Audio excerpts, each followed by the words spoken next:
Thank you, everybody. Thank you very much.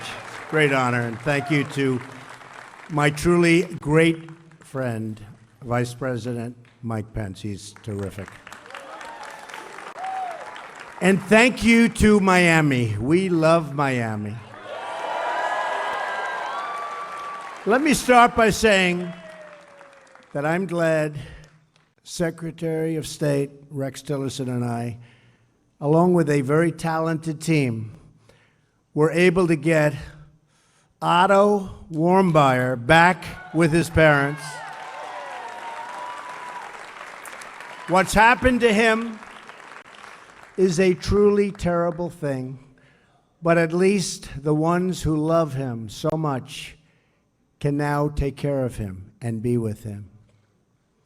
Also, my dear friend, Steve Scalise, took a bullet for all of us. And because of him and the tremendous pain and suffering he's now enduring, and he's having a hard time, far worse than anybody thought, our country will perhaps become closer, more unified, so important. So we all owe Steve a big, big thank you.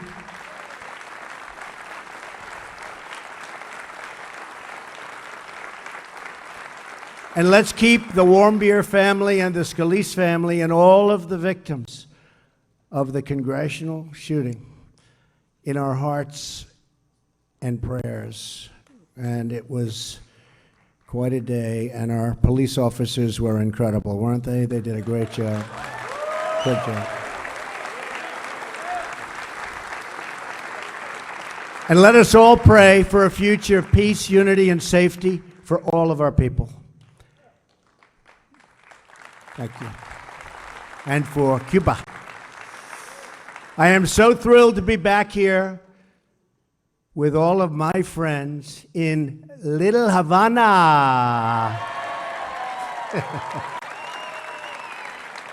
I love it. I love this city. And one of the big thank you. Thank you.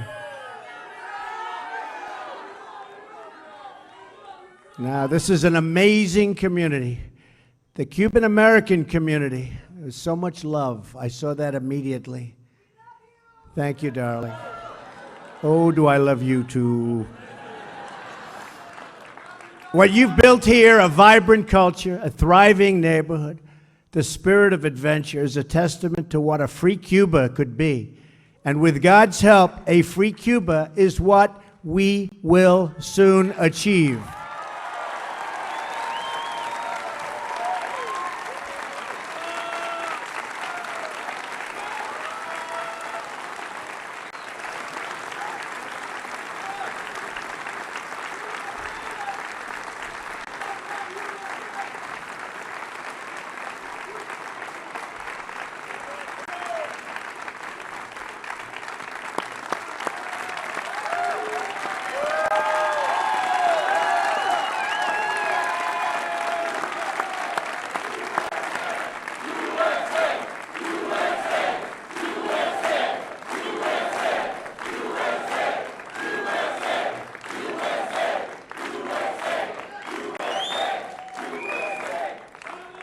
And I don't even mind that it's 110 degrees up here.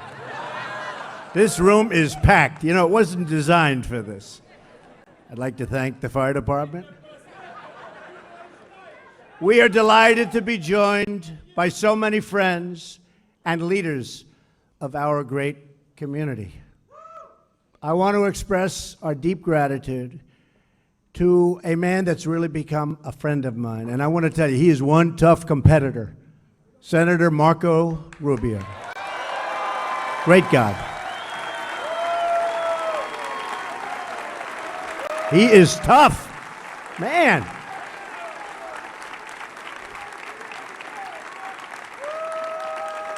He is tough, and he's good, and he loves you. He loves you. And I listened to another friend of mine, Congressman Mario Diaz-Balart, and I'll tell you, I loved what he said, and I appreciated, Mario, I appreciated what you said so much. In fact, I was looking for Mario. I wanted to find him. They said he was on stage. I almost dragged him off the stage to thank him, but now I'm thanking you anyway. Thank you, Mario. That was great. Really appreciate it. And I also want to thank my good friend and just a man who was of tremendous support in the state of Florida for being with us, Governor Rick Scott.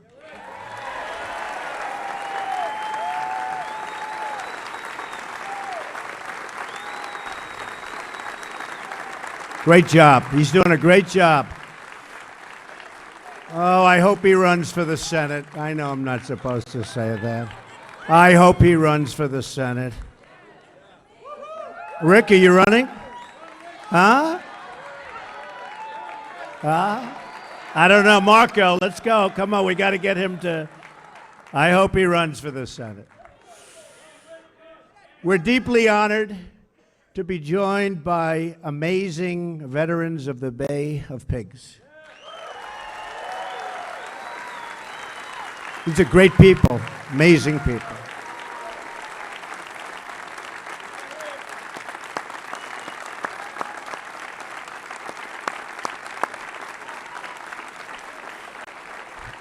I have wonderful memories from our visit during the campaign. That was some visit. That was right before the election. I guess it worked, right? Boy, Florida as a whole and this community that supported us like by tremendous margins, and we appreciate it. But including one of the big honors, and that was the honor of getting the Bay of Pigs Award just before the election. And it's great to be gathered in a place named for a true hero of the Cuban people, and you know what that means.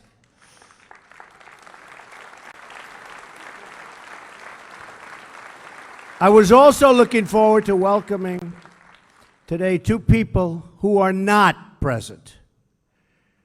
Jose Daniel Ferrer and Berta Soler were both prevented from leaving Cuba for this event. So we acknowledge them. They're great friends, great help. And although they could not be with us, we are with them 100%, okay? We are with them, right?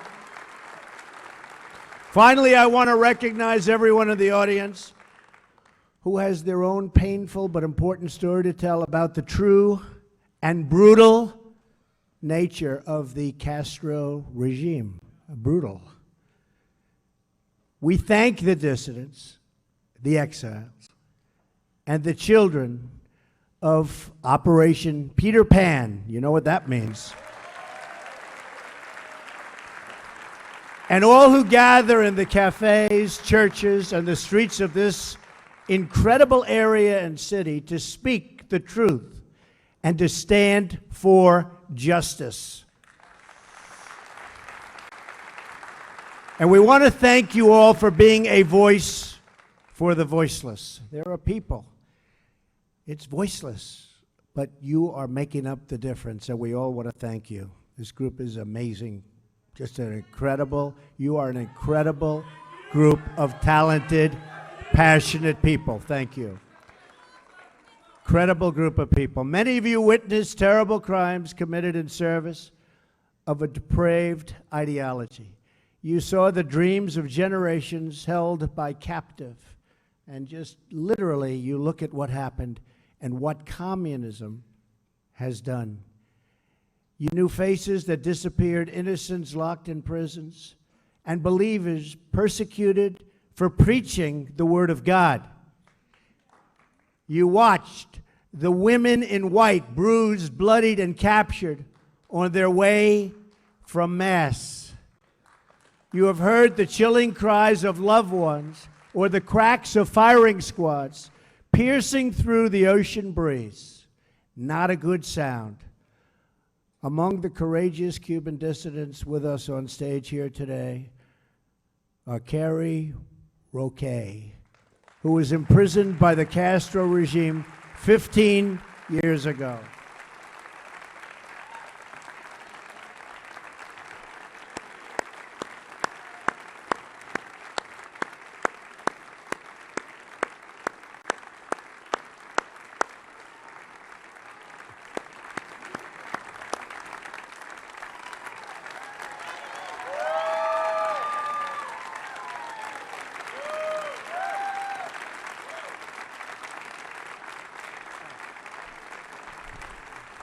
She looks awfully good. Thank you, Mr. President.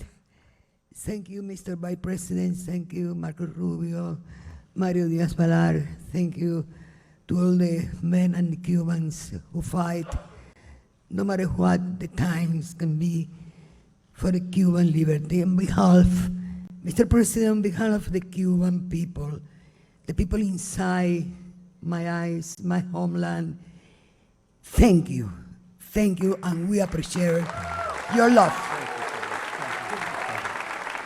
Thank you. Wow.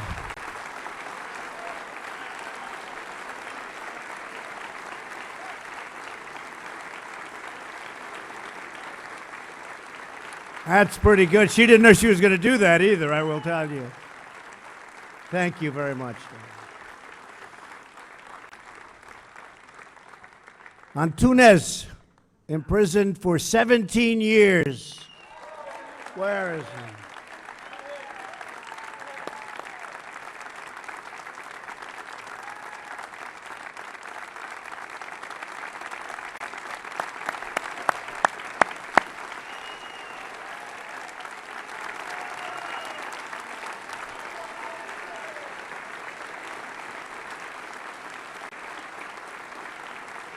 I love that name. Antunes, I love that name. And Angel Difana, imprisoned for over 20 years.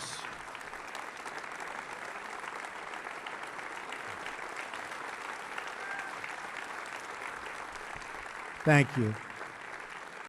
Thank you. Very brave people. The exiles and dissidents here today have witnessed communism destroy a nation, just as communism has destroyed every single nation where it has ever been tried.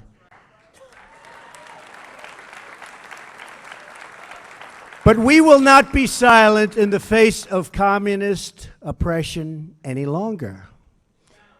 You have seen the truth, you have spoken the truth, and the truth has now called us, this group, called us to action. Thank you. Last year, I promised to be a voice against repression. In our region, remember, tremendous repression, and a voice for the freedom of the Cuban people. You heard that pledge. You exercised the right you have to vote. You went out and you voted, and here I am, like I promised, like I promised.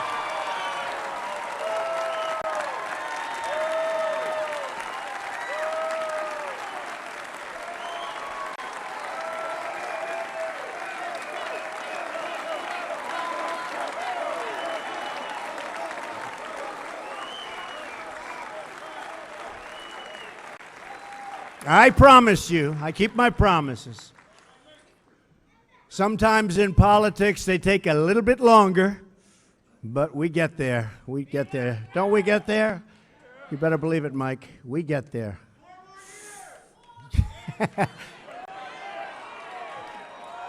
Thank you. Thank you. No, we keep our promise. And now that I am your president, America will expose the crimes of the Castro regime and stand with the Cuban people in their struggle for freedom. Because we know it is best for America to have freedom in our hemisphere, whether in Cuba or Venezuela, and to have a future where the people of each country can live out their own dreams.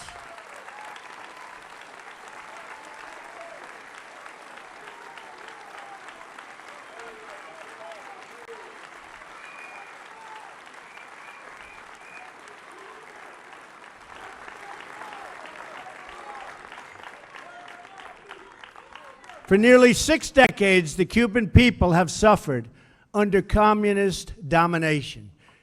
To this day, Cuba is ruled by the same people who killed tens of thousands of their own citizens, who sought to spread their repressive and failed ideology throughout our hemisphere, and who once tried to host enemy nuclear weapons 90 miles from our shores.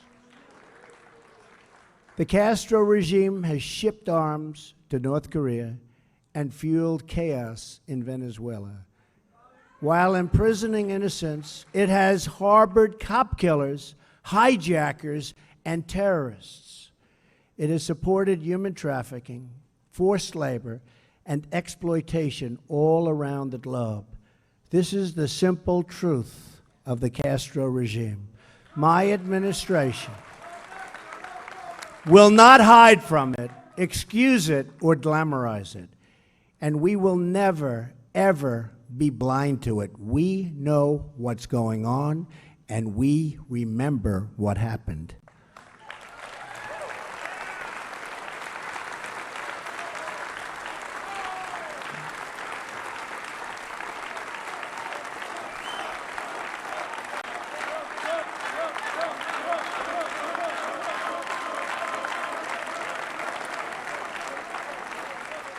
On my recent trip overseas, I said the United States is adopting a principled realism rooted in our values, shared interests, and common sense.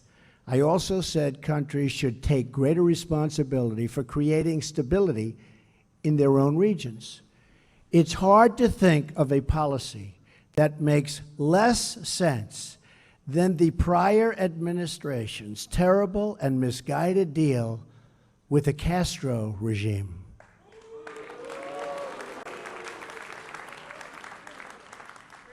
Well, you have to say the Iran deal was pretty bad also, at all further. Let's not forget that beauty. They made a deal with a government that spreads violence and instability in the region, and nothing they got.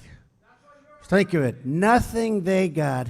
They fought for everything, and we just didn't fight hard enough. But now, those days are over. Now we hold the cards.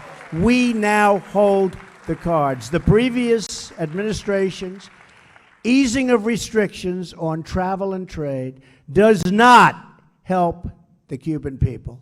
They only enrich the Cuban regime.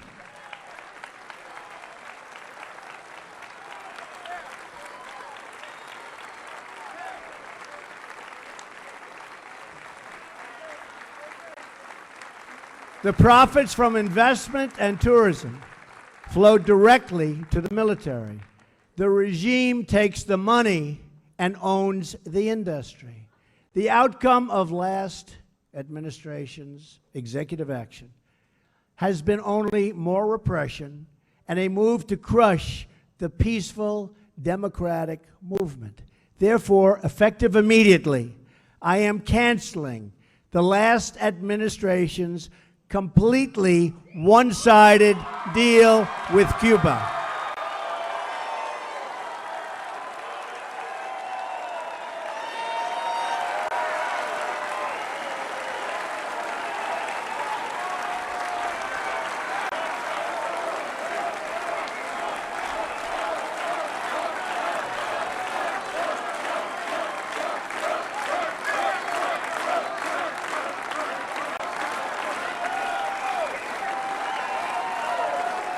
I am announcing today a new policy, just as I promised during the campaign, and I will be signing that contract right at that table in just a moment.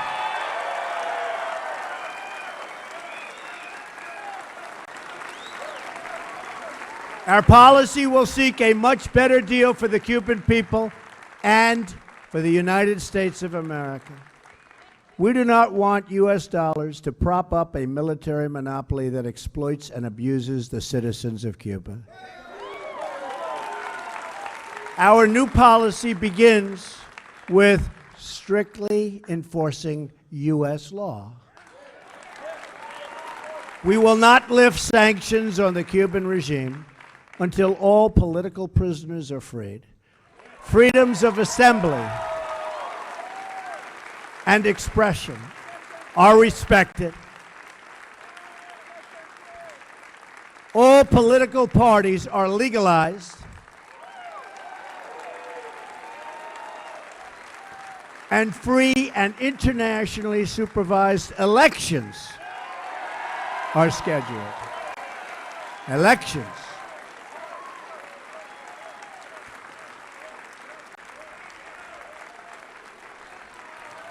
We will very strongly restrict American dollars flowing to the military, security, and intelligence services that are the core of the Castro regime. They will be restricted. We will enforce the ban on tourism. We will enforce the embargo. We will take concrete steps to ensure that investments flow directly to the people so they can open private businesses and begin to build their country's great, great future, a country of great potential.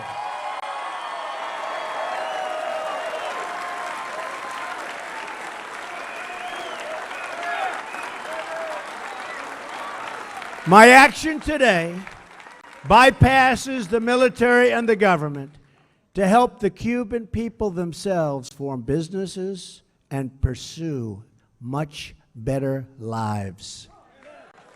We will keep in place the safeguards to prevent Cubans from risking their lives to unlawful travel to the United States.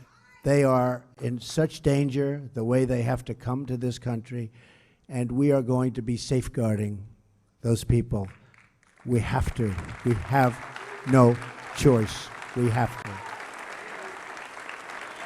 And we will work for the day when a new generation of leaders brings this long reign of suffering to an end.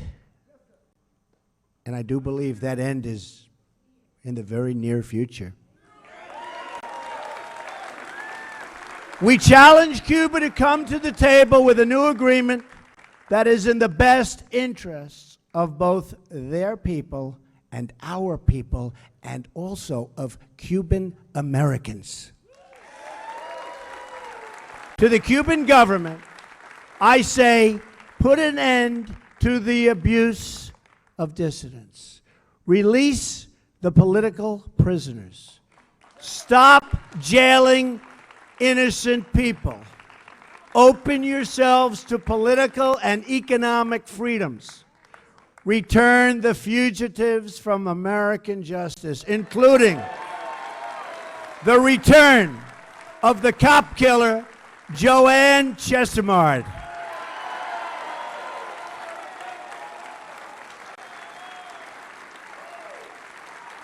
And finally, hand over the Cuban military criminals who shot down and killed 4 brave members of Brothers to the Rescue, who were in unarmed, small, slow civilian planes.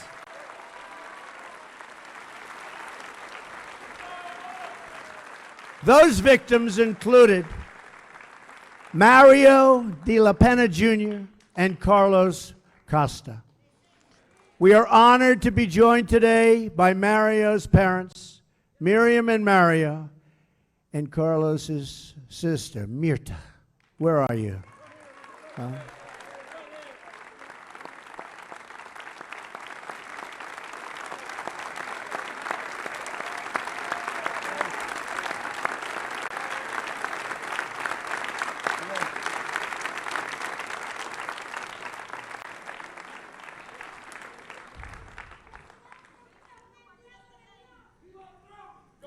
Those are great, great parents who love their children so much. What they've done is just an incredible, incredible thing. What they represent, they did not die in vain. what they represent to everybody, and especially to the Cuban people. So your children did not die in vain, believe me.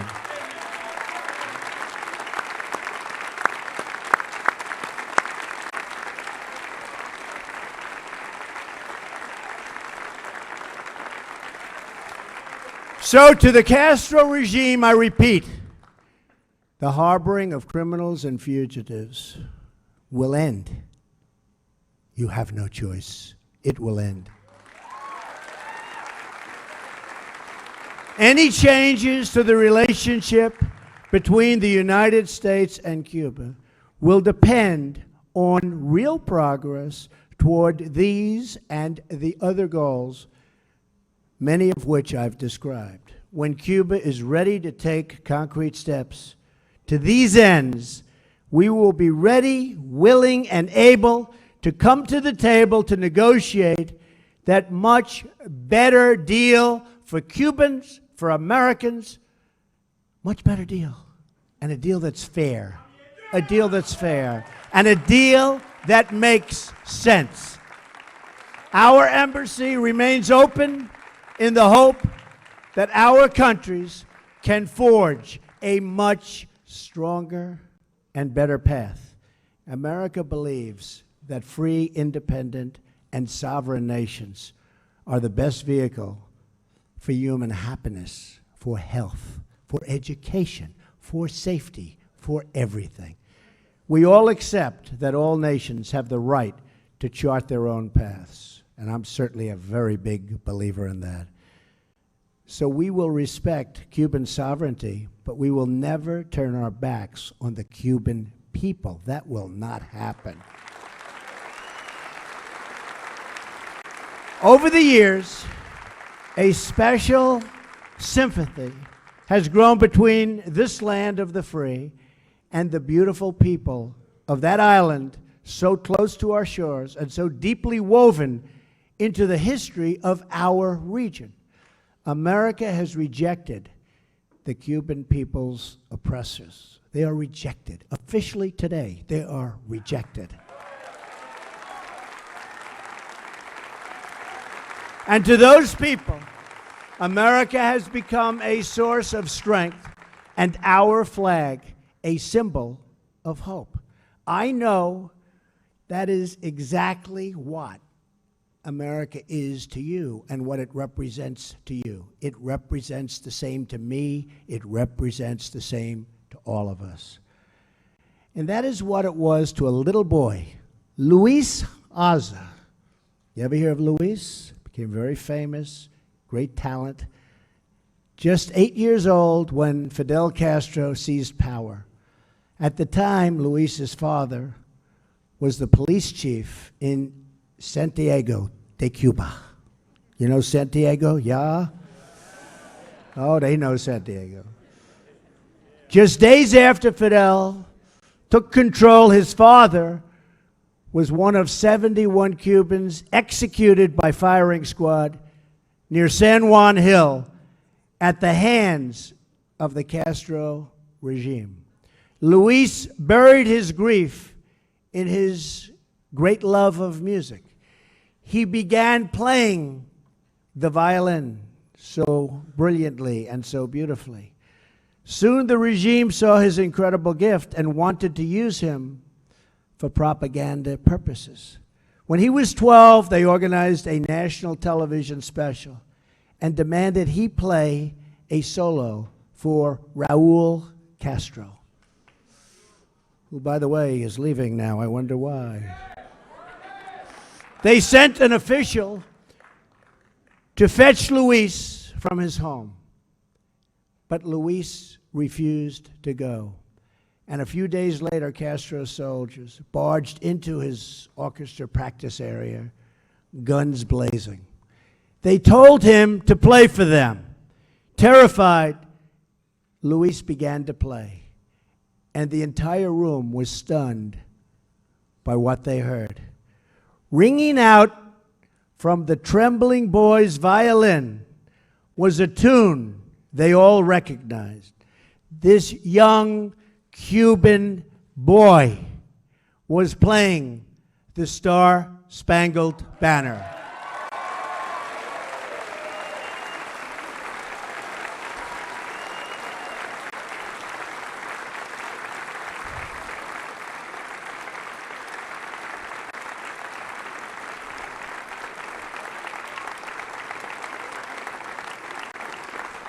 Luis played the American national anthem all the way through, and when he finished, the room was dead silent.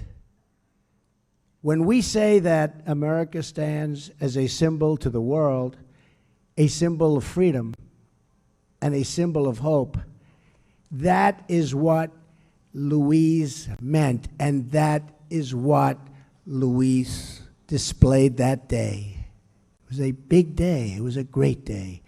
And that is what we will all remain.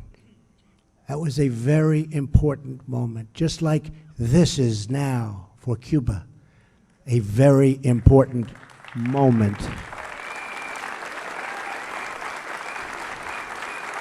America will always stand for liberty, and America will always pray and cheer for the freedom of the Cuban people. Now, that little boy whose story I just told you, the one who played that violin so beautifully so many years ago, is here with us today in our very, very packed and extremely warm auditorium. Of course, he is no longer a little boy, but a world-renowned violinist and conductor, one of the greats. And today he will once again play his violin and fill the hearts of all who love and cherish Cuba, the United States, and freedom. I would like now to invite Luis to the stage. Luis.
Thank you, Luis. I just said, so where were you more nervous, today or then? He said, honestly, I think today. That's pretty. Thank you, Luis. That was beautiful. So I want to thank Miami. I want to thank Little Havana. Ah, Havana we love. Do we love it? Would you move anywhere else? You wouldn't move to Palm Beach, would you? No. No way. Little Havana. And I want to thank all of our great friends here today. You've been amazing, loyal, beautiful people. And thank you. Don't remind me. Actually, I was telling Mike.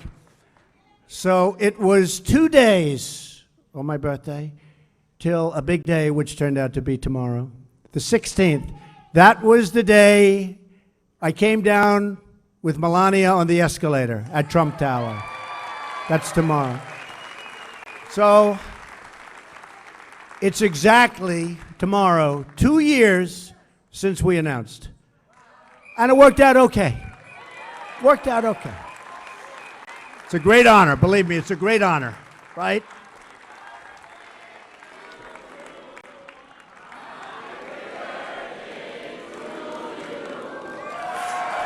Thank you. Thank you very much. I just want to end by saying, may God bless everyone searching for freedom. May God bless Cuba. May God bless the United States of America. And God bless you all. Thank you. Now I'm going to sign. Thank you.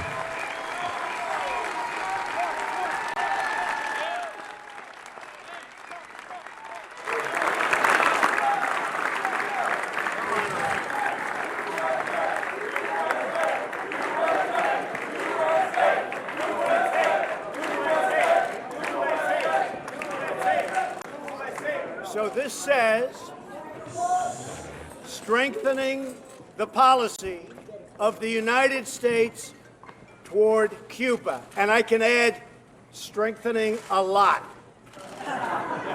So this is very important, and you watch what's going to happen. It's going to be a great day for Cuba. Thank you. Thank you very much.